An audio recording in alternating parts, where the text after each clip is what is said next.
Right, we're back to talk about two very famous people who were the mother lode of information about the composition of food.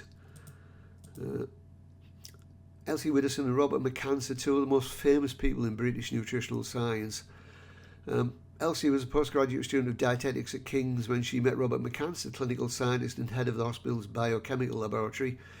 They worked together for 60 years and were responsible for many important developments in our understanding of nutrition.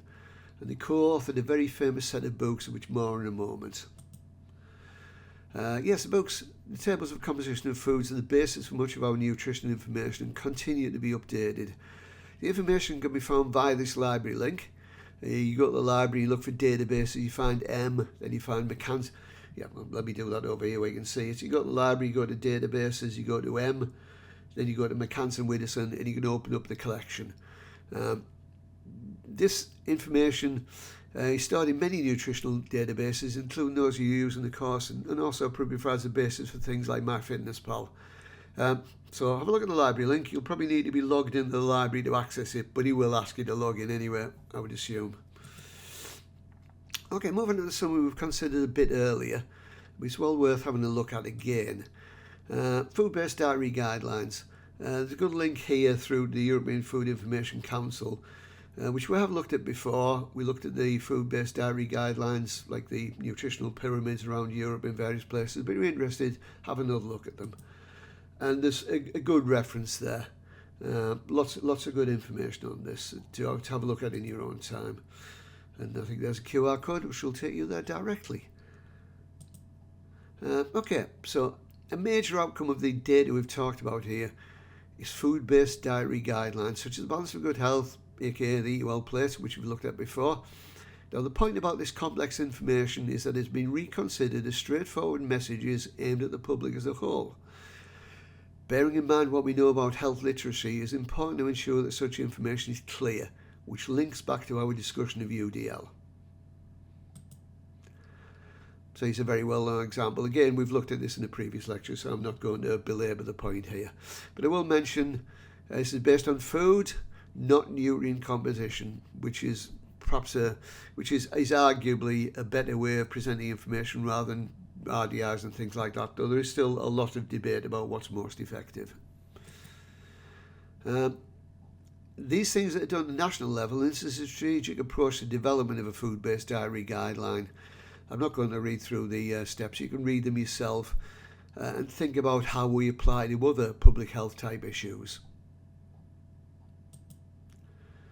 Okay, these are the principles, and they very much map onto UDL. Short, clear messages, easy to understand, remember, culturally relevant, and one which is perhaps a little bit away from UDL but related, must be practical and affordable. Now, it's great to say to people you should eat more oily fish, but it's expensive. Not everyone can. Okay, a quick link to looking back in the past. It wasn't always like this. Food advertising is regulated quite heavily in this country and around most parts of the world now, but it didn't used to be like that. So some examples from the past. You can have pause the video and have a look at the presentation or read them yourself. You can restore your liver with this tonic. That advert would almost certainly be illegal these days, despite its claim to guard against fraud. The one for brown bread, that is bread which is high in fibre, might still be acceptable because fibre is one of the nutrition claims that can be made under the European guidance. So that one, with some modification, will probably be fine. You can have a read these yourself. Fruit salts, I don't know if fruit salts are still sold, but they were around until certainly when I was young. And also this other one where you attach batteries to yourself, and that gives you the body of a strong person, as illustrated there.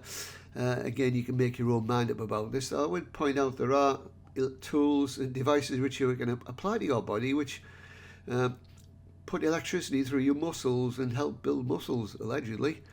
You can see adverts for them online, and they all seem to be strapped to people who already have gigantic amounts of muscle, so perhaps don't need them. Whether they work with normal people is, I think, an open question. Yeah, amazing but true. if you wanted a clay compaction, you would smother your face with arsenic oxide, which would have profound effects, certainly over the long term. Arsenic was used as a whitener in many things historically. It's alleged that one of the reasons why Napoleon died in his second exile was because the wallpaper in his place, and wherever it was, Elba was it? I can't remember. No, St. Helena, was soaked basically in arsenic, and this contributed to his relatively early demise. Obviously, he couldn't sell arsenic on this basis these days, and it is in fact controlled by what we call the Poisons Act. Yeah, so Frederick Yeage, a famous figure. He was a pharmacist in Hanover who emigrated to England at the age of 24.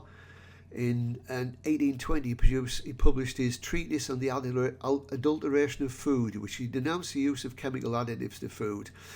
In these days, additives would have included things like colouring tea leaves with verdigris, which is copper acetate. Copper is reasonably toxic. Cheese with red lead. Lead is not something you really want to consume. The work marked the beginning of an awareness of the need for food safety oversight. And Yeage was the first person to tackle the subject, not that it did him any good, and was able to reach a wide audience through his activities. His book, controversial at the time, found a wide audience and sold well. And there's a quote on the next slide: "There is death in the pot," which is from the King James, from the Bible. He was basically hounded out of this country. There were allegations that he'd stolen books out of the British Library, which may or may not, and probably weren't true, but there was a lot of vested interests were not too keen on him. He ended up teaching in Germany, I think, again, and died in relative poverty.